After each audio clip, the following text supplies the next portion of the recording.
புள்ள தவறு செஞ்சா உம்மா மன்னிக்கிறதும் வாப்பாமார் மன்னிக்கிறதையும் இஸ்லாத்துடைய பார்வையில் அழகான ஒரு வழிகாட்டலை காட்டியிருக்கு. அழகான ஒரு வழிகாட்டல். பிள்ளைகளை வளர்க்கறதுல நாங்கள் முன்னுக்கு நிற்கிறோம். நாங்கள் தான் வழிகாட்டக்கூடியவங்க. எப்படி வாப்பா சொல்லுவாங்க, ஒரு உதாரணம், அரசன் எவ்வழியோ குடிமக்களும் அவ்வழியே. உம்மா வாப்பா எப்படி இருக்கிறாங்களோ அதே மாதிரி தான் பிள்ளைகள். நாங்கள் பார்க்குறோமா இல்லையா?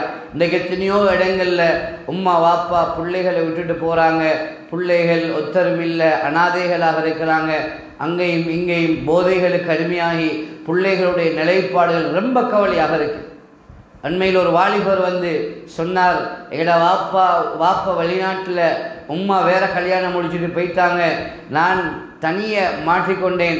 இங்காலையும் சாட்சிட்ட போகிறது, மாமிகிட்ட போகிறது, எங்கேயாவது போகிற இடத்துல சாப்பிட்டு கொள்வது, இப்படியே சேர்ந்து கூட்டாளிமாரோடு சேர்ந்து நான் போதைக்கு அடிமையாகிட்டேன். அதை எனக்கு விட்டுக்கொள்ள இயலாதென்று அழுது சொல்லி கொண்டிருக்கிறார். கண்ணியமானவர்களே, வாலிப வயசு எத்தனையோ பிள்ளைகள் ஃபோனுக்கு எடிக்ட் ஆகிட்டாங்க. ஃபோனில் எந்த நேரமும் பார்த்தா எல்லாரும் அதே மாதிரி.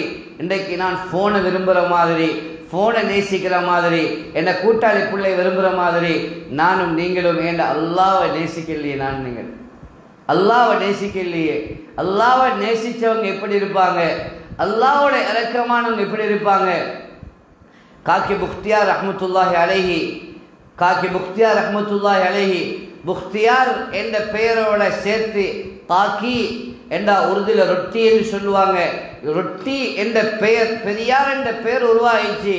எதனால் என்று உலமாக்கள் கேட்குற நேரம், அவனை மாணவர்களை கேட்குற நேரம் சொன்னாங்க, எங்கட உம்மா எனக்கு படித்து தந்த வார்த்தை, ஒவ்வொரு நாளும் நான் ஸ்கூலுக்கு போய்த்து வார நேரம், மதரசா விட்டு வீட்டுக்கு வர நேரம், உம்மா பசிக்குது என்று சொன்னா உம்மா சொல்லுவா, மகன் நீங்கள் 2 ரக்காத் தொழுவிட்டு அல்லாட்ட கேளுங்கன்னு சொல்லுவான். நான் என்ன செய்வேன்? 2 ரக்காத் தொழுவேன், அல்லாஹ் கிட்ட கேட்பேன், எனக்கு பின்னுக்கு திரும்பி பார்ப்பேன், சாப்பாடு இருக்கும், நான் சாப்பாடு சாப்பிட்டே வந்தேன். இப்படித்தான் வலிமையாக செய்வேன். ஒரு நாள் வீட்டுக்கு வந்தேன், உம்மா இல்லை. உம்மா எங்கேயோ தூரத்துக்கு போய்த்துட்டா. அங்கே வச்சு உம்மா யோசிக்கிறா, ஒவ்வொரு நாளும் ஏண்ட பிள்ளைக்கு அல்லாஹ் தான் உனக்கு ரிஸ்க் தாரது என்று நான் பாடமாகி கொடுத்தேன், படித்து கொடுத்தேன். ஆனால் இன்றைக்கு யாரும் இல்லையே. இன்றைக்கு மகனுக்கு நிலைமை எப்படி இருக்குமோ, என் மகன் கண்டுபிடிச்சிருவாரோ என்று பயந்து ஓடிக்கொண்டு வாரா. வந்து கேட்டாங்க, என்ன மகன் சாப்பிட்டீங்களா? சொன்னாங்க புக்தியார் ரஹ்மத்துல்லாஹி அலைஹி, அம்மா சாப்பிட்டேன் நான். ஆனால் நான் பலமையாக சாப்பிடக்கூடிய ரொட்டியை விட இன்றைக்கு சாப்பிட்ட ரொட்டி நல்ல ருசியாக இருந்துச்சுமான்னு சொன்னான். அந்த தாய் சொன்னா, அல்ஹம்துலில்லாஹ், அல்லாஹ் என்ன கைவிடலை என்று சொன்னான். அல்லாஹ் என்ன கைவிடல, ஏண்ட பிள்ளைக்கு அல்லாஹ் தான் கொடுக்கிறது என்ற அந்த பண்பை உருவாக்க நான் முயற்சி செஞ்சேன், அல்லாஹ்வும் எனக்கு உதவி செய்தான் என்று அந்த பெண் சொன்னான். கண்ணியமானவர்களே, அதனால தான் எனக்கு என்னுடைய பெயரோடு சேர்த்து ரொட்டி எனக்கு கிடைச்சதுனால அல்லாஹ் சுவர்க்கத்திலிருந்து ரொட்டி அறையை கொடுத்தார் என்று வரலாற்று ஆசிரியர் எழுதுகிறாங்க. அந்த சுவர்க்கத்துடைய ரொட்டி கிடைச்சதுனால தான் புக்தியார் ரஹ்மத்துல்லாஹி அலைஹி அவங்களோட பெயரோடு சேர்த்து காக்கி புக்தியார் என்ற பெயரும் உண்டாயிடுச்சு. கண்ணியமானவர்களே, பெரும்பெரும் உலமாக்கள், பெரும்பெரும் முஹத்திதீன்கள், பெரும்பெரும் முஃப்திகள் உருவாகிறதுக்கு அடிப்படை காரணம் தாய்மார்கள். மறந்துடவானாம், தாய்மார்கள். அல்லாஹு தாலா வரலாறுகளை சும்மா உடல்ல அல்லாஹ் வரலாறுகளை சொல்லி காட்டியே இருக்கிறார். மொஹிதீன் அப்துல் காதர் ஜிலானி ரஹ்மத்துல்லாஹி அலைஹி அவருடைய உம்மா அவர்களுக்கு சொல்லிக் கொடுத்த வசியத் நசீஹத் என்ன தெரியுமா? மகன், நீ எந்த கட்டத்திலையும் பொய் சொல்லிடாத. நீ எந்த கட்டத்திலையும் நீங்க பொய் சொல்லக்கூடாது. நீங்க பொய் சொல்லிடவானம். அது எவ்வளவு கஷ்டமாக இருந்தாலும் பொய் உங்களோட வாயில இருந்து வரக்கூடாது என்பதைத்தான் மொஹிதீன் அப்துல் காதர் ஜிலானி ரஹ்மத்துல்லாஹி அலைஹி அவர்களுடைய உம்மா சொல்லிக் கொடுத்தாங்க.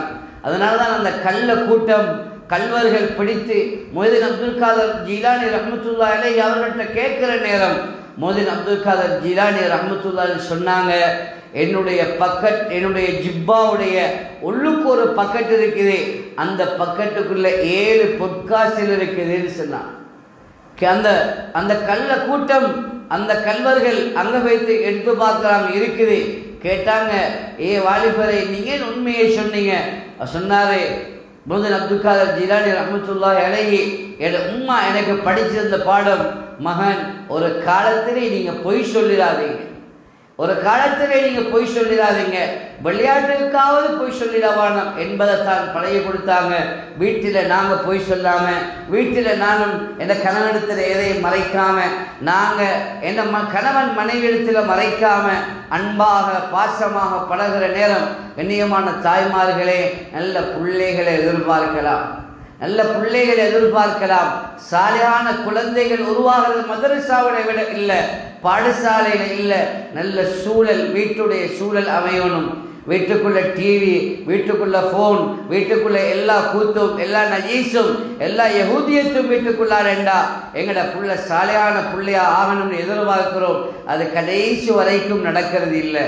நாங்கண்டா செல்றோம், என்ன தெரியுமா, என் பிள்ளைக்கு எல்லாம் செஞ்சு கொடுக்குறோமே, நாங்கள் ஸ்கூலுக்கு ஃபீஸ் கட்டுறோம், மதரசாக்கு சல்லி கட்டுறோம், என் பிள்ளை கேட்கறத வாங்கி கொடுக்குறோம், எல்லாம் செய்கிறோம். பாருங்க ஹஸ்ரத், புள்ள கெட்டு போய்த்தான், புள்ள கெட்டு போய்த்தால் புள்ளட வாழ்க்கை மோசம். புள்ள யாரோடைய லவ் பண்றா, புள்ள யாரோடைய தொடர்பாக இருக்கிறா. கண்ணியமான தாய்மார்களே, இல்லை, நாங்க இன்னும் சரியாக பிள்ளைகளை வளர்க்க இல்லை, இன்னும் சரியாக வளர்க்க இல்லை. இஸ்லாம் ஒரு முறையை சொல்ல, நாங்க இன்னொரு முறையில புள்ள வளர்க்க பார்க்கிறோம். இன்றைக்கு வீட்டில் வாப்பா ஏதாவது சட்டத்தை போட வந்தா, ஏதாவது கொஞ்சம் உருக்க பார்த்தா நாங்கள் சொல்லுவோம், இல்லை இல்லை, அது புள்ளதானே, அது புள்ளதானே, கொஞ்சம் விட்டு பிடிப்போமே. இல்லை, சஹாபாக்கள் வரலாறுகளில் நாங்கள் பார்க்கலும், பிள்ளைகளை உண்டாக்கினாங்க, அல்லாஹுடைய பயத்தை உண்டாக்கினாங்க. அந்த பிள்ளைகளுடைய உள்ளத்தில் அல்லாஹுடைய பயத்தை விதைச்சாங்க. உலகத்தில் எல்லாத்துக்கும் பயம் இருக்குது. புலிசை கண்டா பயப்படுறோம், ஆமையை கண்டா பயப்படுறோம், ரோட்டில் போய் நாயை கண்டா பயப்படுறோம், எல்லாத்துக்கும் பயப்படுறோம். ஆனால் எனக்கு உங்களுக்கும் அல்லாஹ்வுக்கு பயம் இல்லாமல் இருக்கு.